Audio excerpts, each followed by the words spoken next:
Anatomia do espírito. Adquirentes. A mãe com depressão e dores crónicas no pescoço e nas costas é um exemplo de alguém só com poder passivo.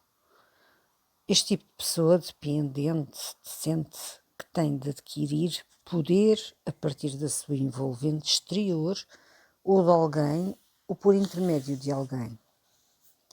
Pensa consciente ou inconscientemente, sozinha não sou nada. Uma pessoa assim procura adquirir poder através de dinheiro, estatuto social, autoridade política, social, militar ou religiosa e relações com pessoas influentes. Não expressa diretamente as suas próprias necessidades, mas especializa-se em tolerar ou manipular situações insatisfatórias. No sistema de energia humano, as nossas interações individuais com o envolvente podem ser consideradas simbolicamente como circuitos eletromagnéticos. Esses circuitos atravessam-nos o corpo e ligam-nos a objetos exteriores e a outras pessoas. Somos atraídos para objetos ou pessoas de poder ou alvos de poder, a fim de atrairmos o seu poder para o nosso sistema. A nossa ligação com um alvo de poder, contudo, extrai algum poder do nosso próprio campo para esse alvo. A princípio eu pensava que estes circuitos de energia eram simbólicos, mas passei a acreditar que são, na verdade, sendas de energia. É muito frequente ouvir pessoas a comentar que se sentem apanhadas por alguém ou por uma experiência do passado. Algumas pessoas observam que se sentem esvaziadas depois de estarem com uma determinada pessoa ou num determinado ambiente. Estas pessoas banais, na realidade, aproximam-se mais do que possamos imaginar da descrição da interação do nosso campo energético com a nossa envolvente. Quando as pessoas dizem que estão apanhadas por alguém ou por alguma coisa de uma forma negativa, ou se sobreidentificam com um objeto ou bem, estão a conduzir inconscientemente um diagnóstico intuitivo. Estão a identificar como estão a perder poder. Chamam a essas pessoas adquirentes. O tipo de adquirente mais extremista é o dependente. Seja qual for o tipo de dependência que a pessoa tem, seja de drogas, de álcool ou da necessidade de controlar os outros, os seus circuitos energéticos estão tão completamente ligados ao alvo que deixam de poder usar a sua própria capacidade de raciocínio. Um caso que ilustra tragicamente as consequências energéticas de uma dependência chegou ao meu conhecimento durante um workshop na Dinamarca para pessoas seropositivas ou que tivessem contraído SIDA. Uma mulher chamada Ana era seropositiva em consequência da sua profissão, a prostituição. Ana tinha o comportamento de uma rapariguinha e uma figura extremamente delicada. Também cocheava porque 4 semanas antes um dos seus clientes lhe tinha partido várias costelas. A certa altura, durante o workshop, eu discutia o que uma pessoa necessita de fazer para curar uma doença grave. Referi que as dependências como o tabaco, as drogas e o álcool prejudicam o processo de cura de uma pessoa. Durante o intervalo, Ana dirigiu-se a mim e disse: "Mas Caroline, que mal pode fazer fumar só 2 cigarros por dia?"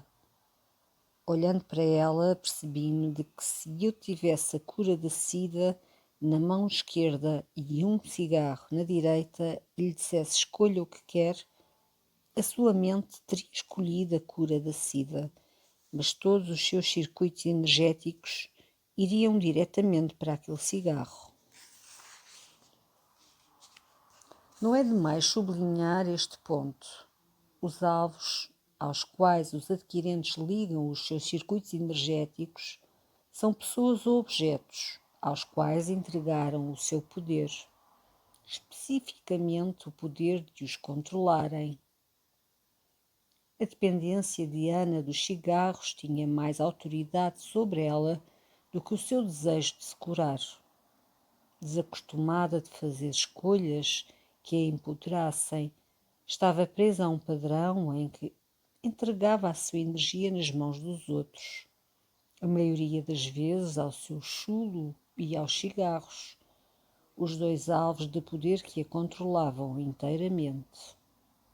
A cura não estava ao seu alcance, porque o seu poder existia fora dos limites do seu corpo físico. As nossas mentes não podem competir facilmente com as nossas necessidades emocionais.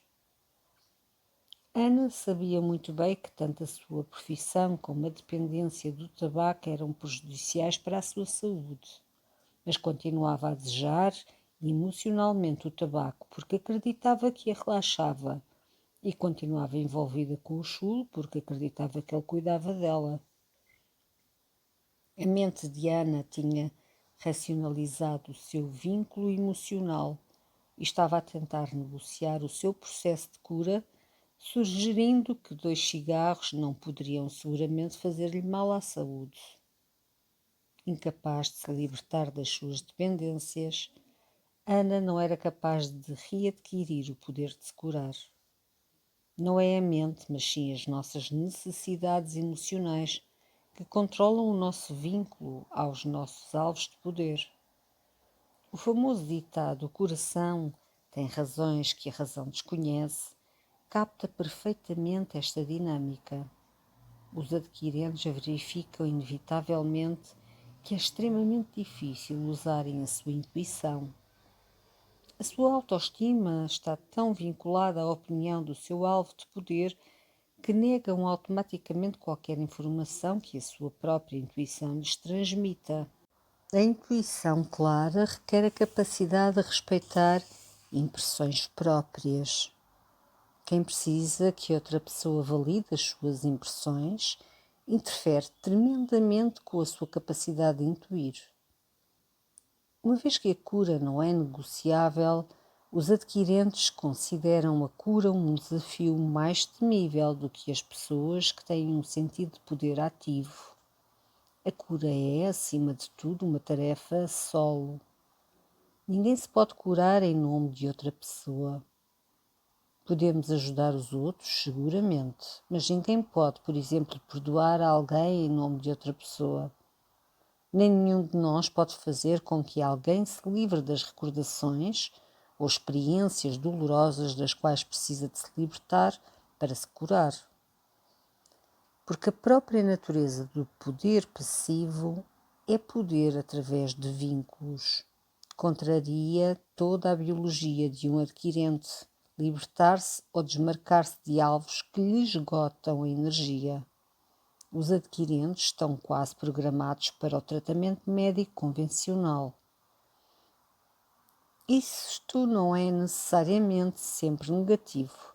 O tratamento convencional é a forma de curar mais apropriada para eles enquanto se mantiverem passivos. Redirecionar o poder. A maior parte das pessoas que participam nos meus workshops vêm porque se apercebem da necessidade de mudarem as suas vidas. Algumas têm medo de deixar o parceiro ou o emprego, enquanto que outras estão a tentar encontrar maneira de conviver com uma situação que é incompatível com as suas necessidades emocionais. Nem consigo calcular o número de vezes que as pessoas têm dito: acho que estava melhor antes de me aperceber como era infeliz. Assim que tornamos conscientes as nossas necessidades emocionais, no entanto, é impossível esquecê-las. Assim que nos apercebemos da origem de qualquer infelicidade, não conseguimos apagar essa noção. Temos de fazer escolhas. Capacidade de escolha é um poder ativo. e a sensação de ter poder ativo é tão empolgante como ameaçadora, porque nos faz querer mudar as partes das nossas vidas que deixaram de ser apropriadas. E mudar essas partes inspira-nos a contrariar outros aspectos das nossas vidas que não são satisfatórios.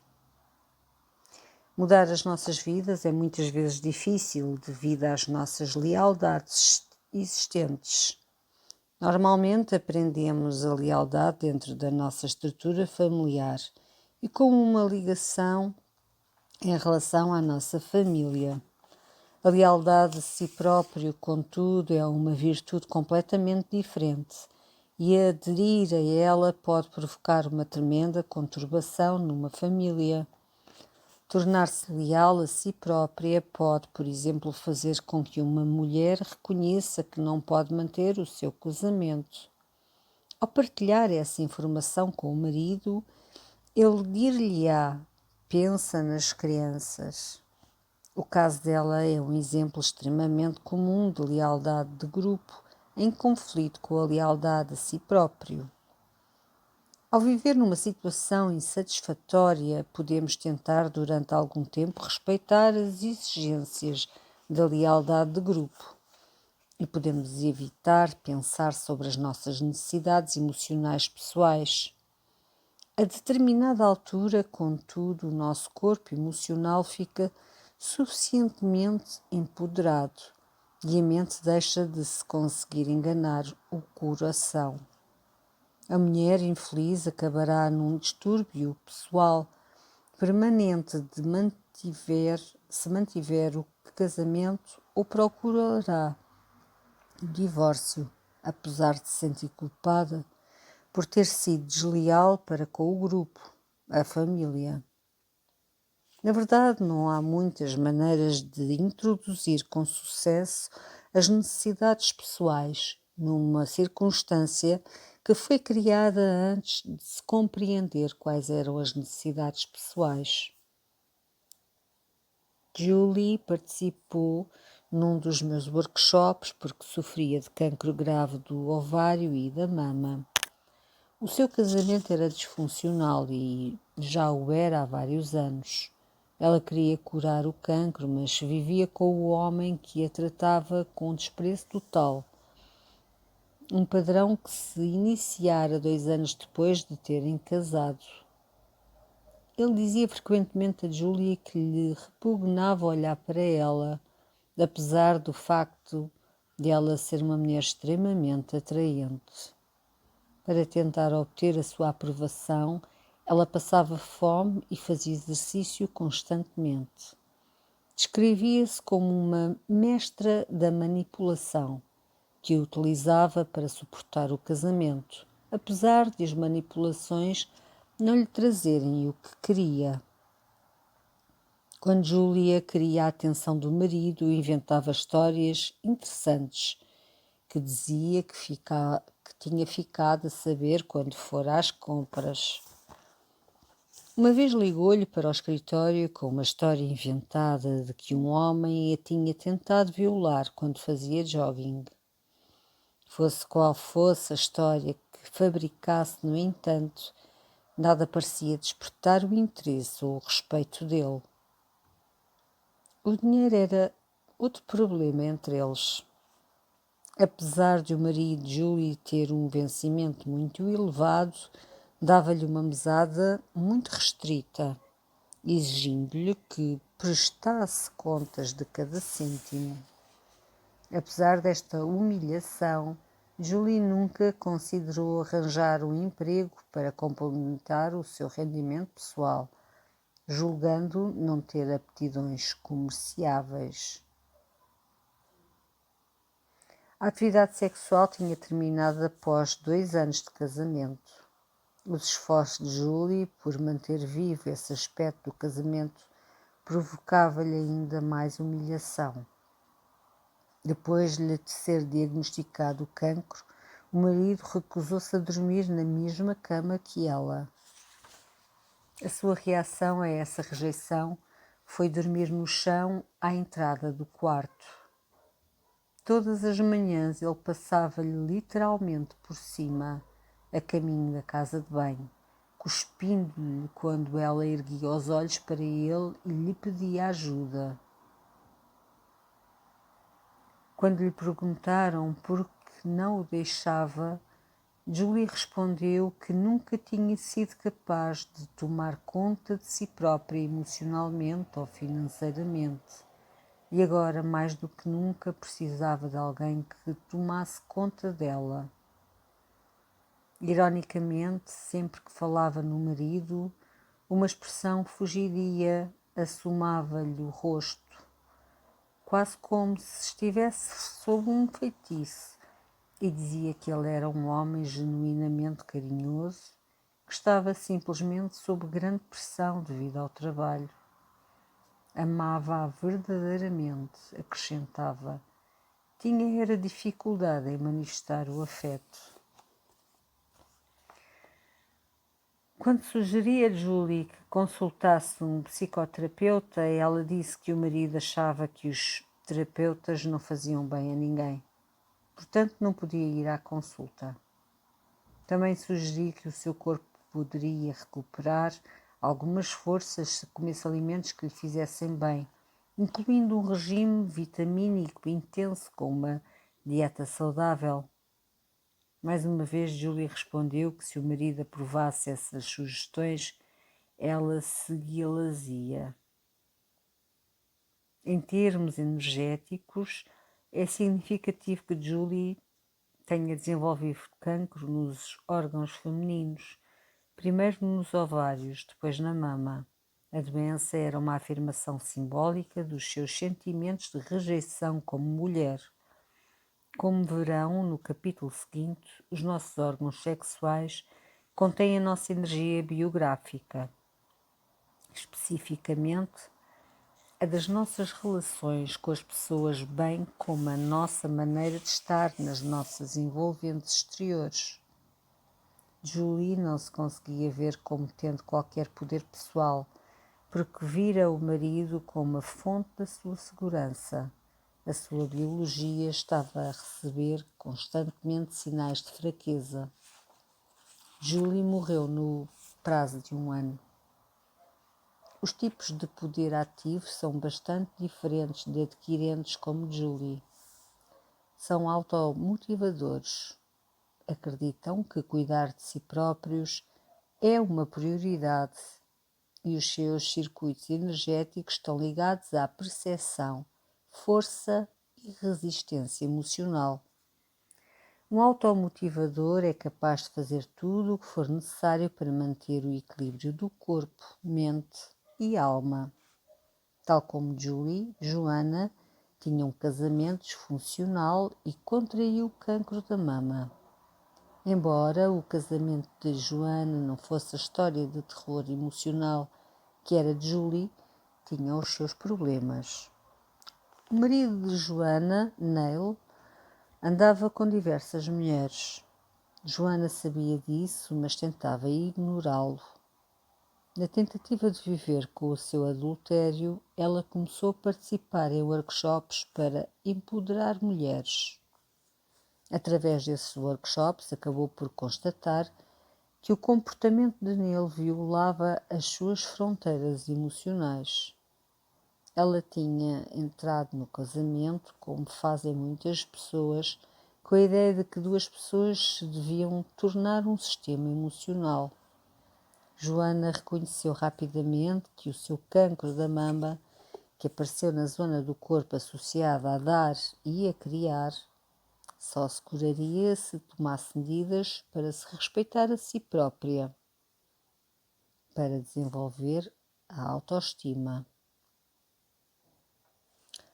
Joana foi adquirindo cada vez mais uma imagem interior de si própria como um indivíduo forte.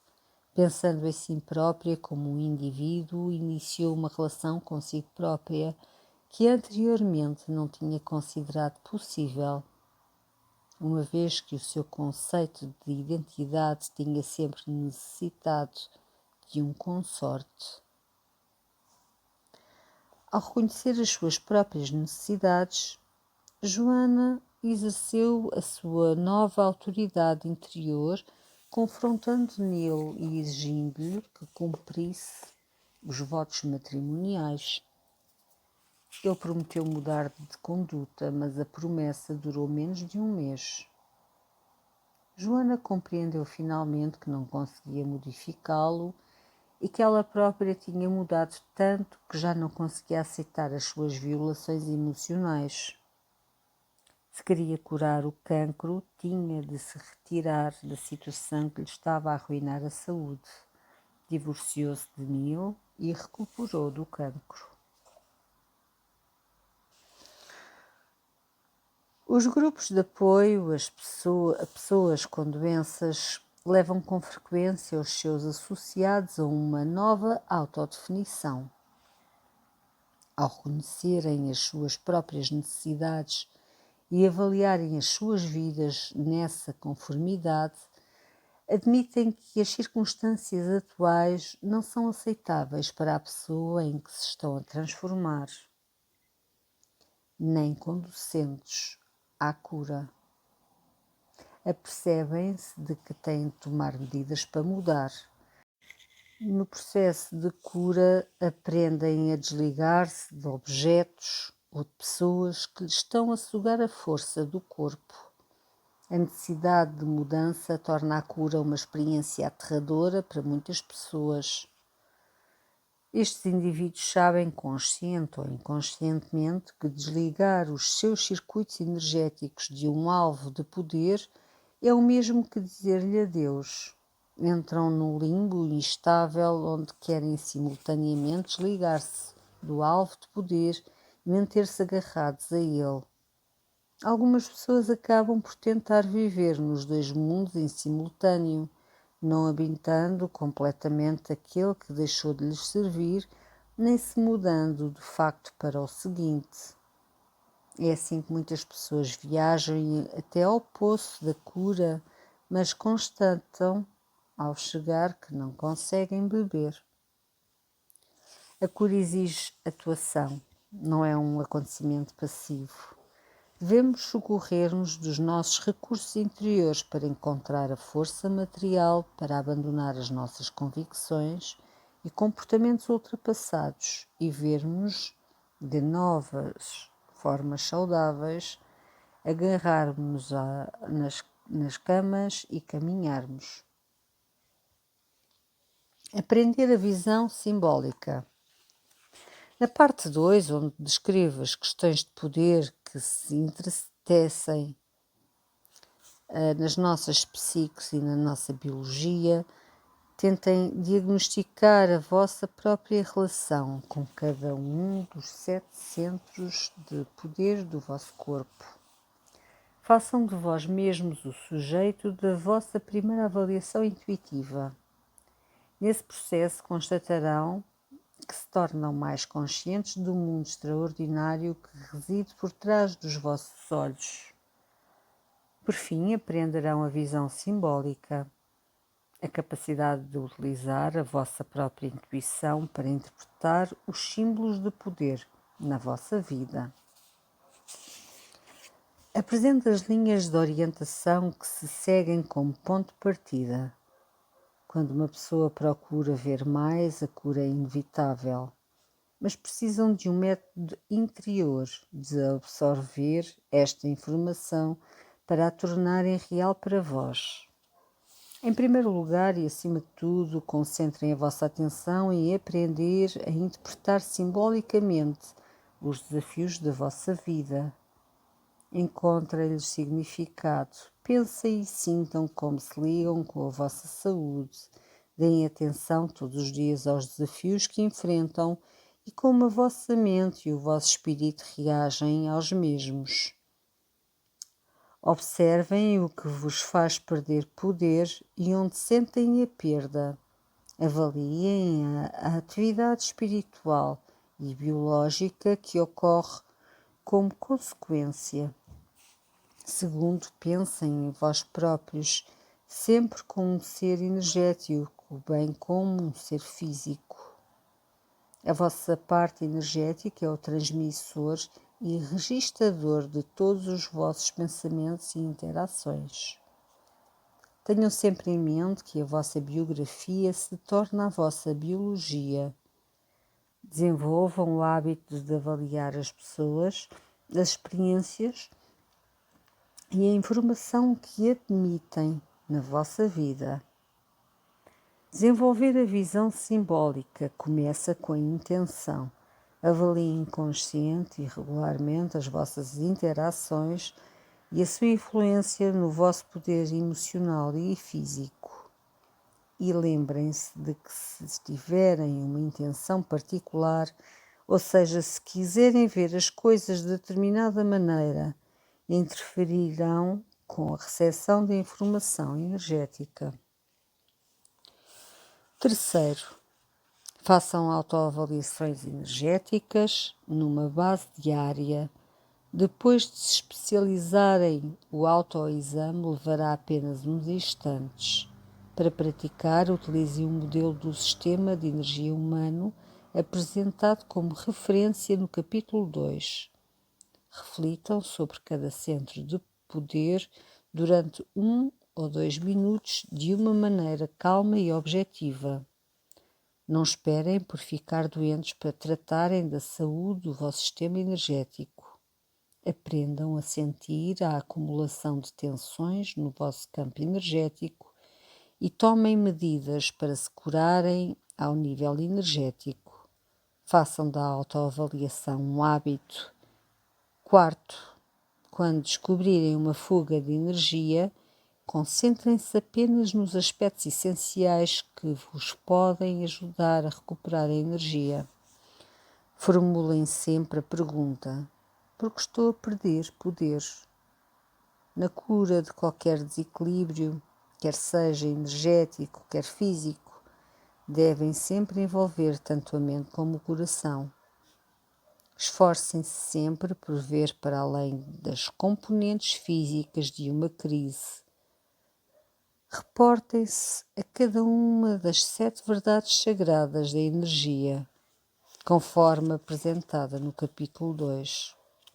Uma ou mais dessas verdades será envolvida na vossa situação de tensão. Perguntem a vós próprios quais dessas verdades aí estão simbolicamente representadas. Por exemplo, se tiverem uma crise no trabalho, poderão reportar-se à verdade sagrada, respeitar-se a si próprio. Poderá falar às questões que se estão a desenrolar na vossa vida. Ao reterem essa percepção, erguem-se das areias movediças da ilusão. Adquirem a altura espiritual ou simbólica de que necessitam para interpretar a vossa situação impessoalmente e para aprender a lição de poder que a situação contém. A instrução espiritual ensina-nos a mantermos-nos concentrados em nós próprios, não de uma forma egocêntrica, mas como uma maneira de controlarmos a nossa energia e poder. Assim, a vossa quinta tarefa é ficar a conhecer aquilo e não quem vos retira poder. Compreendam que a pessoa que parece estar a retirar-vos energia é, na verdade, apenas um reflexo de uma parte de vós. Por exemplo, se tiverem ciúmes de alguém, a questão importante para vocês não é especificamente essa pessoa, mas o lado sombrio da vossa natureza, tal como é refletido nessa pessoa. Com efeito, essa pessoa serve-vos de mestre. Concentrarem-se na pessoa de quem têm ciúmes não os vai curar. Apenas vos serão enviados cada vez mais mestres, cada um mais intenso do que o anterior. A vossa tarefa é aprender a lição que o mestre vos traz, em vez de se ressentirem contra ele. Quando concluem erradamente que uma determinada pessoa é a causa de se sentirem esgotados, estão a escorregar para o medo e para a culpa.